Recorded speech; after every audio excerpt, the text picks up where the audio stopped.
Okay.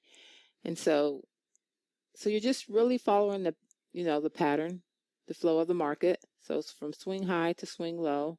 It pulled back. We already said this at the yellow, it's the 78.6. That's close enough. And then you want to go from this swing low to this new high right here. And this is going to be the aqua color.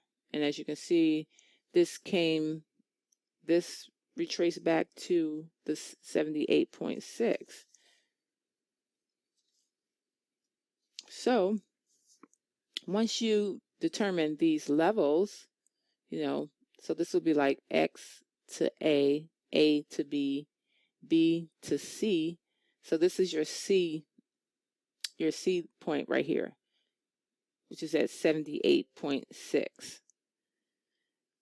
And then your B is also at 78.6. So it could be a possible butterfly pattern that's forming. But like I said, this is just a possible setup.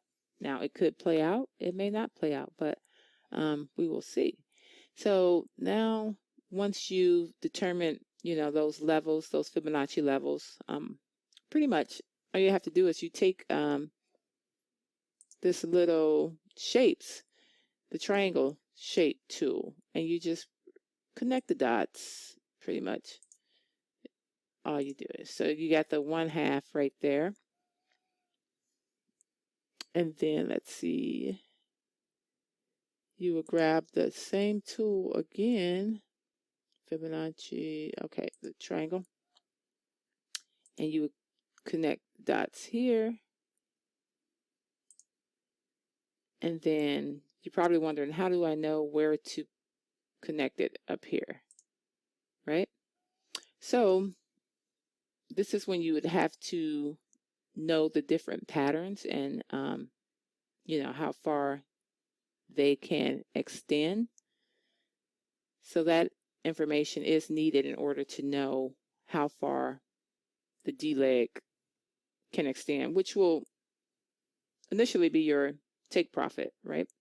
So this is at the point B is at the 78.6. The point C is at the 78.6. So this could be a potential, what pattern is that? It could be a potential butterfly. So if it is going to be a butterfly, then that D leg, it can extend to this point here, the 1.272 or the 1.618. And that's pretty much it. That's how you plot harmonics. And I know a lot of people like harmonics, but may not fully understand them. And they're just advanced Fibonacci. So in order to understand these patterns, you have to understand the Fibonacci levels as well. But we will see how this plays out. I did enter this morning. Actually, my entry was a little bit late, but I entered because, I saw the double bottom, and then also I got this nice rejection at the 800 MA. So I don't know. A lot of people, are talking about my MAs and stuff like that. I don't care, you guys. I'm not knocking anything that you do out there or what you're using. Like I say, do what works for you.